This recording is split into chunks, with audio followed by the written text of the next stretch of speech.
Welcome to Charles Travels, the journey that takes us across this great nation of ours, exploring the people, places, and stories that make America so unique. I'm your host, Charles, and today we're going to delve into a tale that's as much about the fabric of our democracy as it is about the roads we travel on.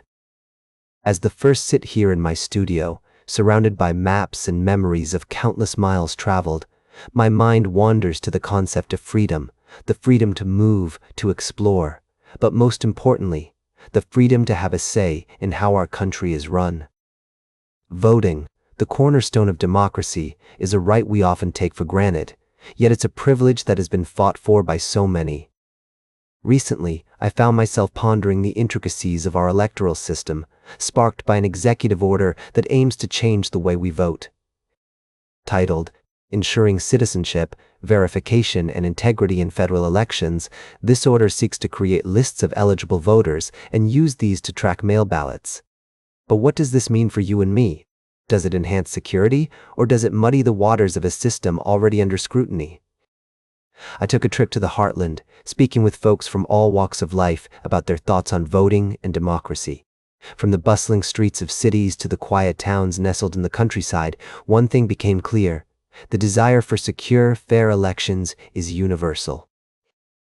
Yet, there's a divide, a chasm between those who believe that stricter measures are necessary to prevent fraud and those who argue that such actions could disenfranchise voters. Experts the first spoke with, like David Becker from the Center for Election Innovation and Research, point out that the Constitution is clear on this matter. States, not the federal government, have the authority over elections. Where the Constitution might need interpretation in some areas and might be vague in other areas, on elections, it's extraordinarily clear the president has zero power with regard to elections, Becker emphasized. As the first traveled, reflecting on these words and the conversations I had, I couldn't help but think of the roads that crisscross our country. Just as they connect us physically, voting connects us democratically.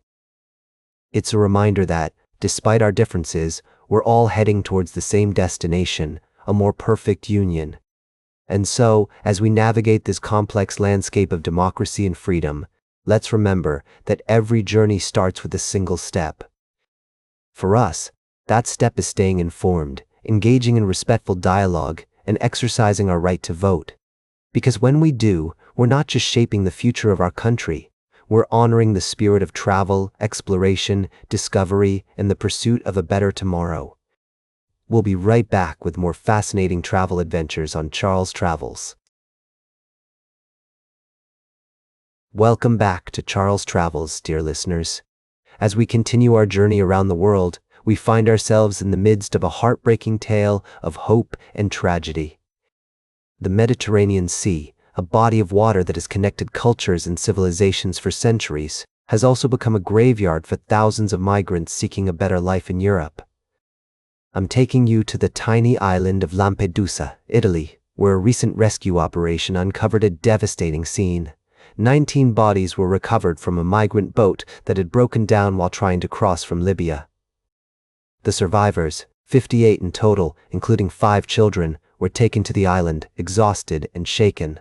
As we delve into this story, we're reminded of the extreme risks that migrants take when attempting to cross the Mediterranean. The journey is treacherous, with rough seas, limited resources, and the ever-present threat of hypothermia.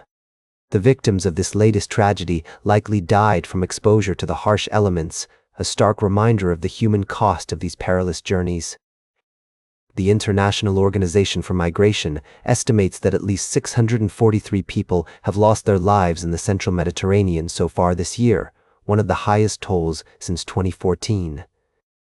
These numbers are a sobering reminder of the urgency of this crisis and the need for continued support and resources to aid those affected.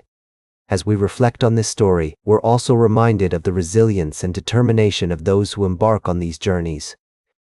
The survivors of this tragedy, including migrants from Sudan, Sierra Leone, Gambia, Nigeria, Ghana, Ethiopia, and South Sudan, are a testament to the human spirit's capacity to persevere in the face of adversity.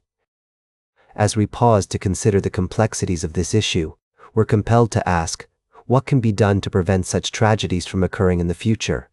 How can we work together to create safer, more humane pathways for those seeking a better life? These are questions that we'll continue to explore on Charles Travels as we navigate the intricate tapestry of human experience. For now, let's take a moment to honor the memories of those who have lost their lives at sea and to acknowledge the courage and strength of those who continue to strive for a brighter future. Welcome back to Charles Travels. As we conclude our journey today, I want to take you to a place that's often filled with vibrant culture and breathtaking landscapes, but unfortunately has also been the scene of a tragic accident. Colombia, a country known for its resilience and warm hospitality, has recently witnessed a devastating road accident that has left at least 2 people dead and 19 others injured. As the first sit here, reflecting on this story, I'm reminded of the importance of appreciating the beauty of everyday life, even in the face of adversity. The accident occurred on a busy highway in central Colombia, where a milk truck lost control of its brakes and collided with several other vehicles and a motorcycle at a toll booth. The crash was followed by explosions and fires, leaving a trail of destruction and chaos. As the first imagine the scene, I'm struck by the bravery and selflessness of the people who rushed to help those in need. Witnesses described the moment when the truck went through the toll booth, followed by an explosion, and then strong explosions and vehicles burning. It's a testament to the human spirit that even in the face of such tragedy, there are always those who will stop to lend a hand. As we travel through life, we often encounter unexpected twists and turns, just like the roads that wind through the Colombian countryside. But it's how we respond to these challenges that defines us. The people of Colombia, known for their warm hospitality and resilience, will undoubtedly come together to support those affected by this tragedy.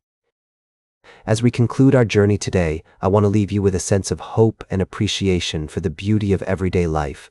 Even in the face of adversity, there is always something to be learned and always something to be grateful for. So let's take a moment to appreciate the simple things, like the kindness of strangers, the beauty of nature, and the resilience of the human spirit. That's all for today's Charles Travels. Remember to like, share, and subscribe, and until next time, keep on traveling.